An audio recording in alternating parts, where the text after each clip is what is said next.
As you know, I only stand here once a year to speak, and it's not really what is me. This is not me, because I'm not the one who wants to be telling people things and whatever. And about a month ago, the Lord, I got up one morning and I was in the kitchen and Kenneth came through and I said, I've got a message for the church. I know exactly what I'm going to speak about. I said to him, but you need to take notes and remind me, because I am going to forget. Because if I write it down differently and I'll never know what I've actually written to remember. And I would say for the past year, my memory is not like it used to be. I do forget things. I don't remember little things that are, to me, just slip by and I don't remember. I only remember the big things. And he took down the notes, and the notes were on when you go shopping, okay? On how you shop and what you do, okay? So I'm going to be jumping from one thing to another, okay? This is not a message, because I'm not a preacher. I'm a storyteller. I tell you stories. And I'm going to take little stories that I've put together over the past year, and that is what you will hear today, okay? On that, with going to shop, it was in last year when I got this head. I had a problem with my head. I'm not sure if anybody still remembers it. I kept on having these black moments and I couldn't focus, and it just got worse and worse and worse. So I decided to have it checked. Well, the amazing thing is the doctor found I do have a brain.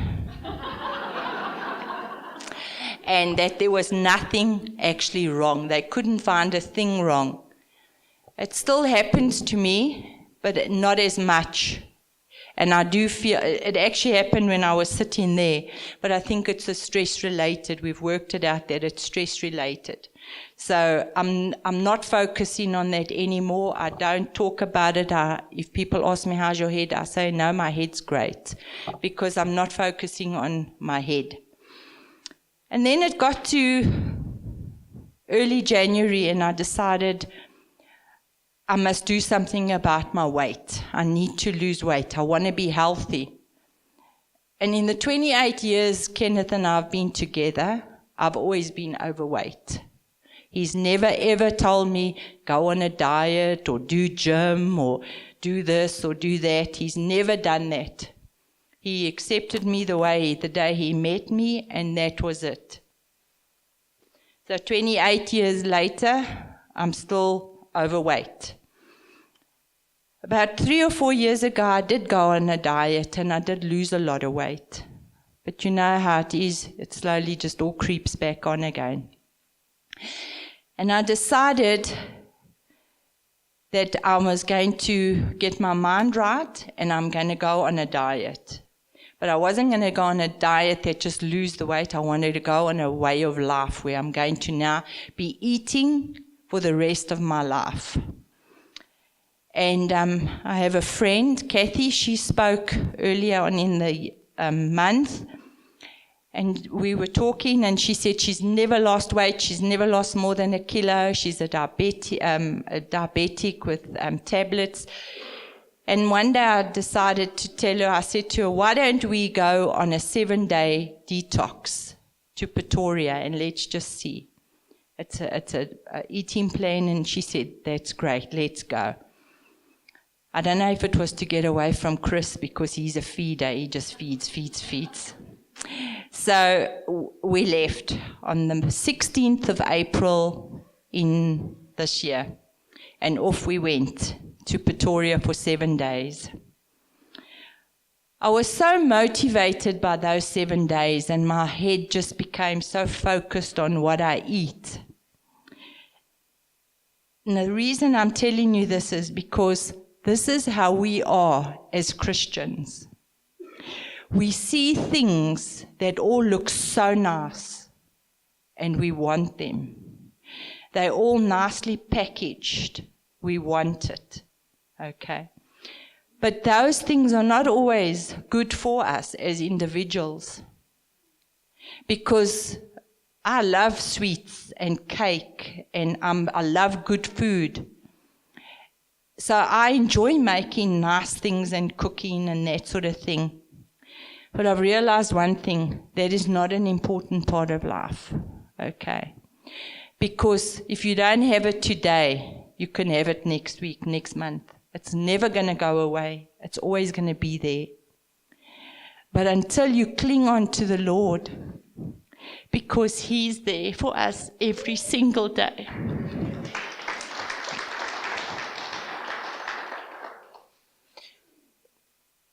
We've got to know that all those packages are all bad for us. Because they showed us a movie there that day while we were staying at this holiday retreat place where you couldn't get out, you couldn't eat anything, so you had your watermelon, and that was it. So you ate only what you were supposed to eat.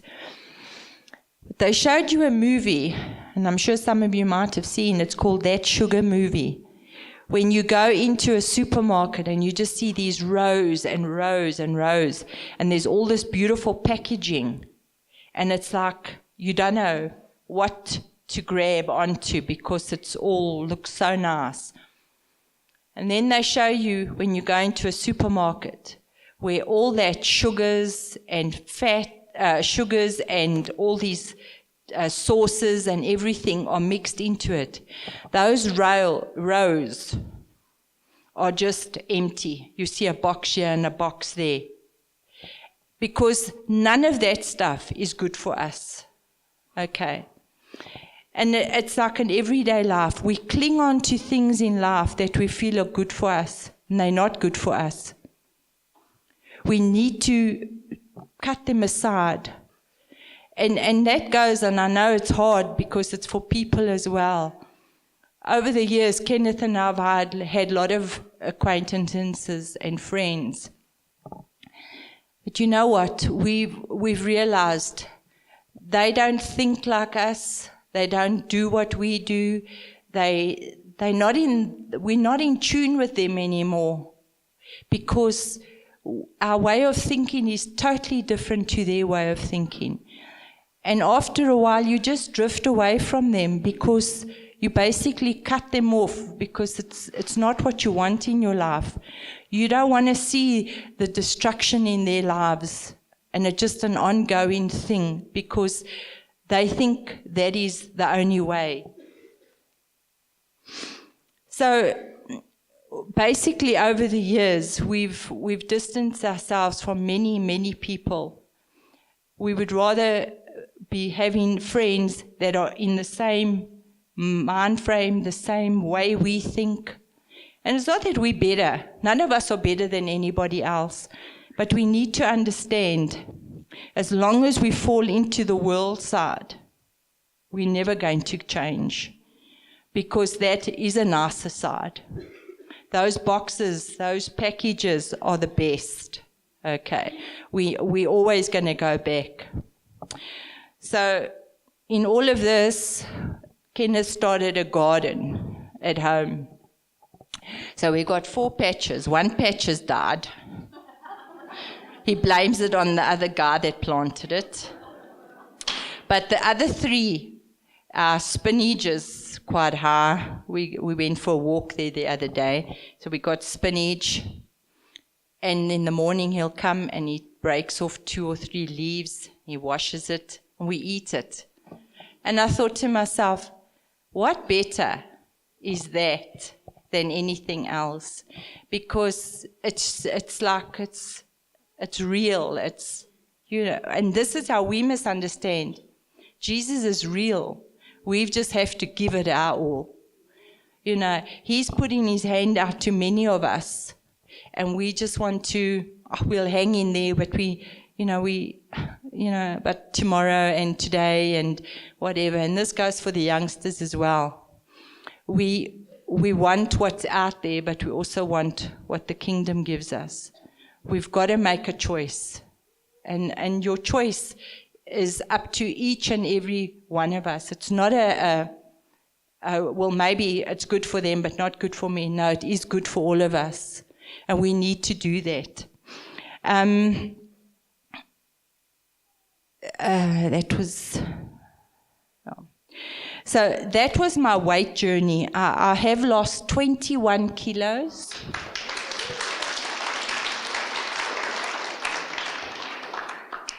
And I've lost over 1 meter in centimeters. So, and it's been 4 months and a week, so I count the days. I'm on the scale every day because I've got another 12 to go. But, Kenneth is like very happy and he's encouraging and he says, whatever, if you stop now or what, but I'm not stopping, I'm going on. And 1 or 2 people ask me, am I ill? No, I'm not ill. No, I am looking at being healthy. This year I turned 64. Okay, so as the years go on, I want to be healthier. I'm not going to let him have the benefit of the older years. I'm going to be there to terrorize him still. So, because everybody knows Kenneth's 13 years younger than me, so, he's still fit and healthy and I've got to keep up. Okay, so then you look at it, you move on and you do different things, but you got to look back and you got to think of your past and you got to think of, where did things are not always right when you walk with the Lord, There was a lady, I'm not going to point her out, she was in hospital, she's been very ill with her chest and that, and I look at her, in a message every day, she only spoke about the Lord. She was holding on to his faith, her faith that he will heal her. And I believe it will. If we give it our all, he will do amazing things.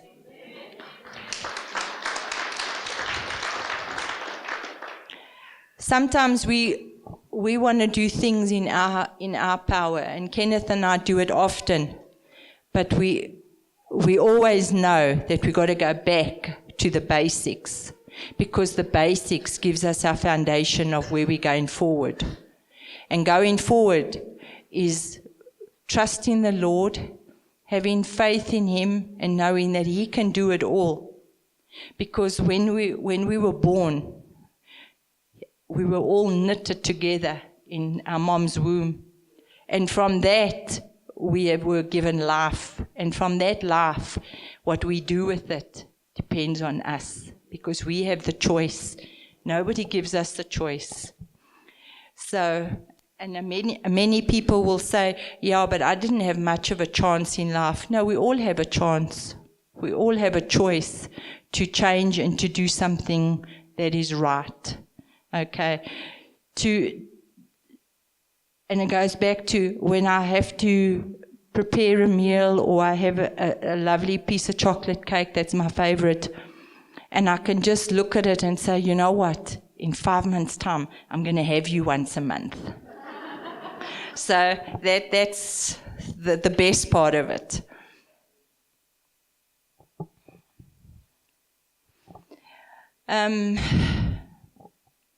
Many times in life, we reject God's love because we feel it's too hard and it's too difficult, and we need to rather just do what we want to do. And yet sometimes it takes years and years for the Lord to work in our lives. But the day he works in our lives, we have such strength and such amazing things that happen that we can only give him the glory, because he can do it And we try and do it in our own strength, and we don't have that strength. We might have the mind to try and maneuver things, and that's, I'm going to speak to the youth. Sometimes they like to manipulate. But you know what? Deep down, the grown-ups know what you're doing.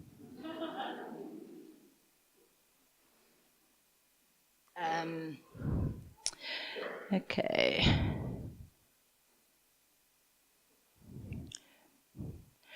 I think in life we all have a family member, or we all have a child, or we all have somebody that we pray for on a daily basis.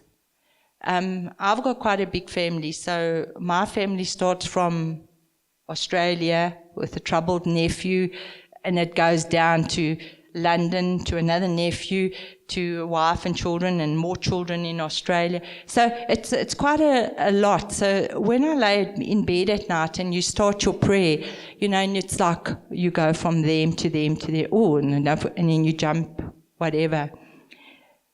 But we can only pray for them. The Lord has to change them.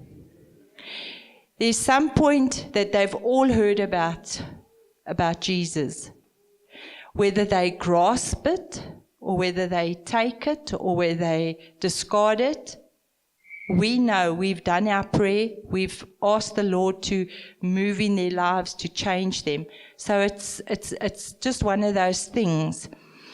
But I do know for myself, I have my one brother here today. The other one is not a church guy. He doesn't do the church thing. And I have my sister, I have my nieces here. And I want to say, for many years you pray for your family. And I've prayed for my brother, I pray for my sister, I pray for my other brother. And I've seen amazing, amazing miracles in their lives. I've seen my brother healed from cancer.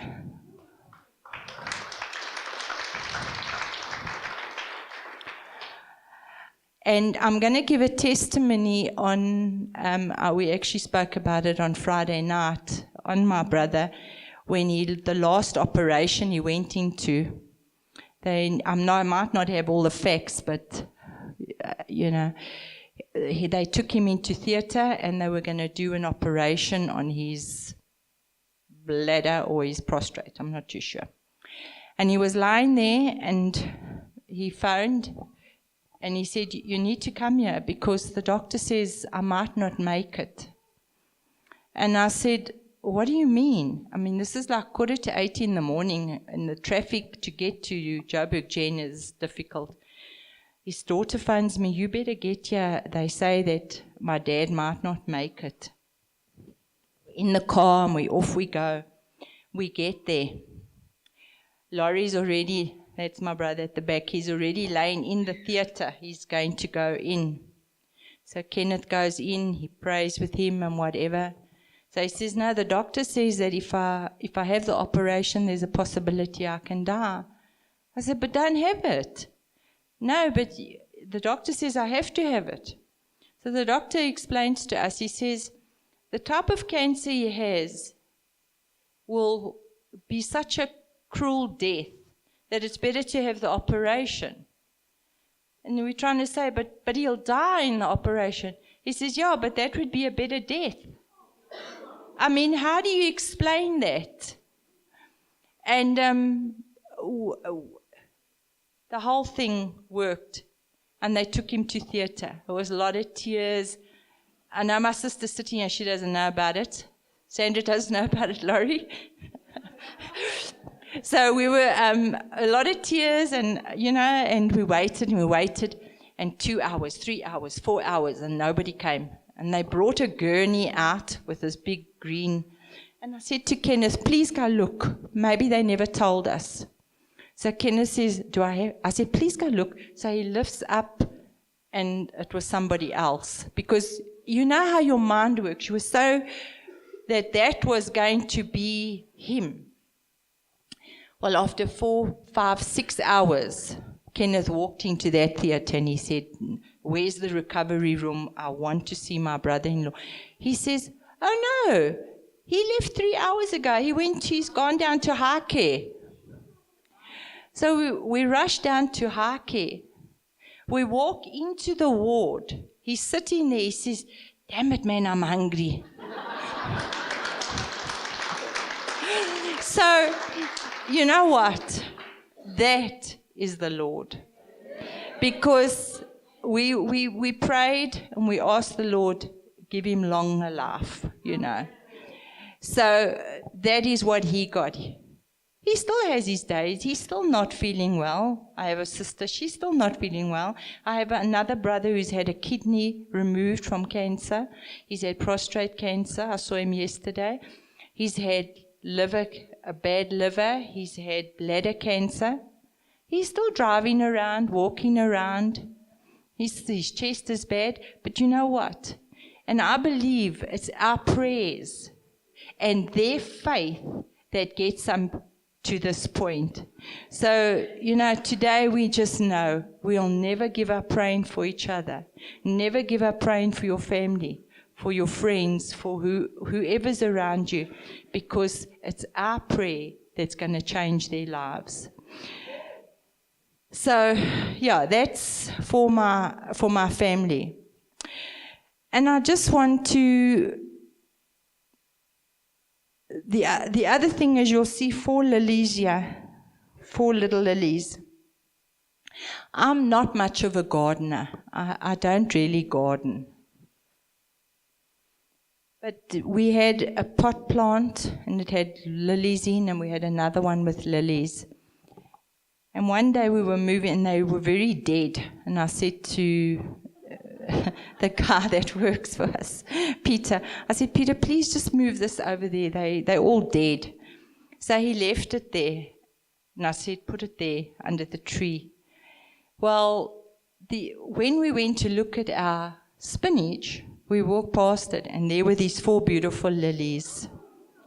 And this is what I said to Kenneth, and he agreed with me.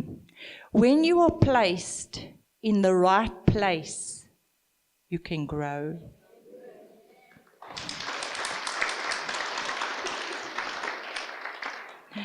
So they were put in the right place because the other pot is still standing there and they look terrible.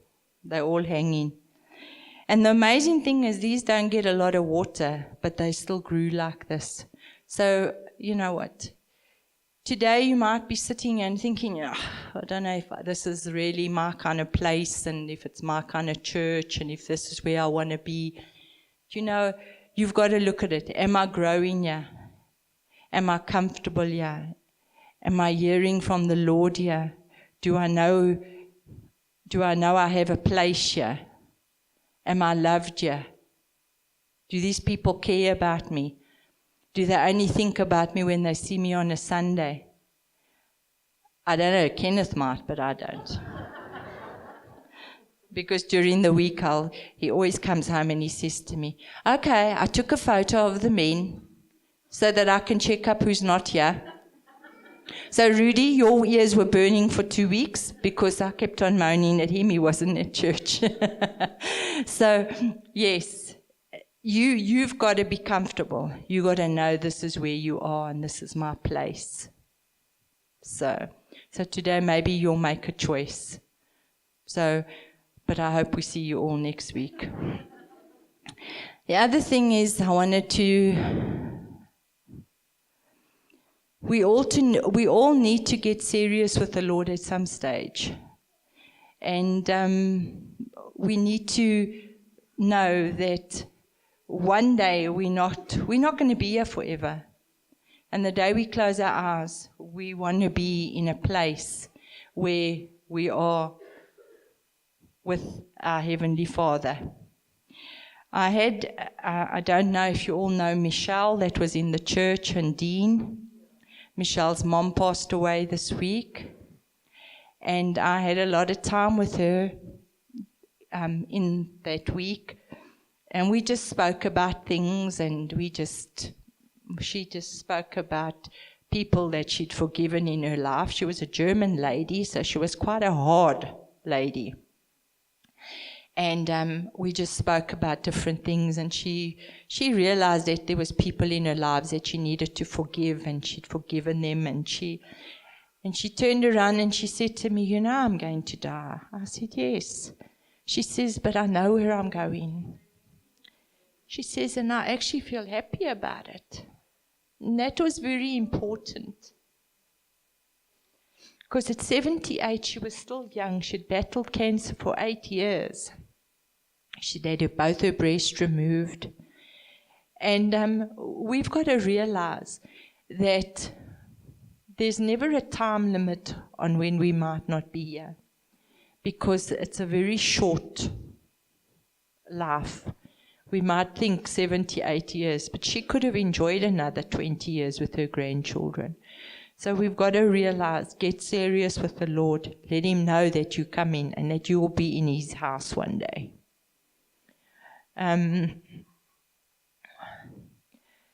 Okay, the other thing, and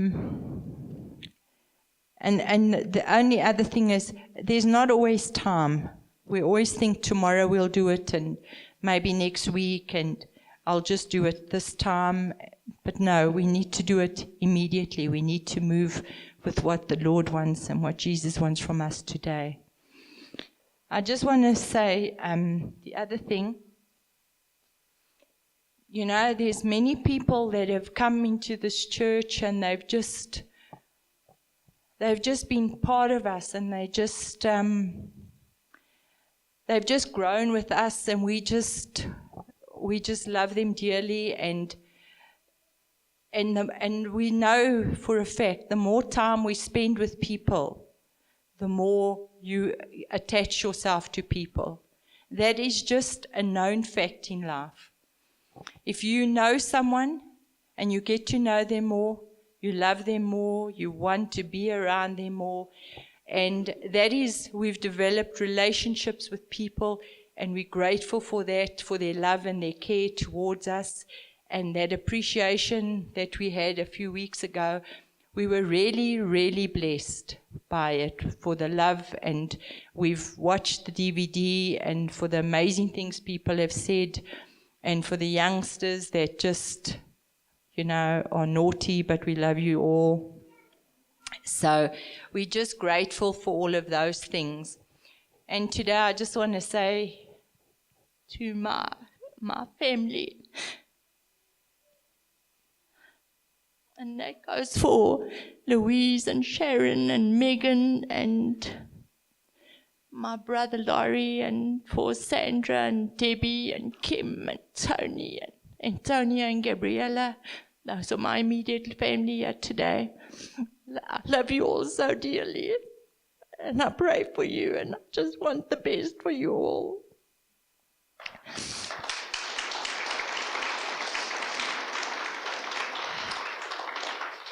And I want to thank Helman, because Helman gives me encouragement daily. He's always there for me, and he's always telling me how much he loves me and how much he appreciates me, and you're very special.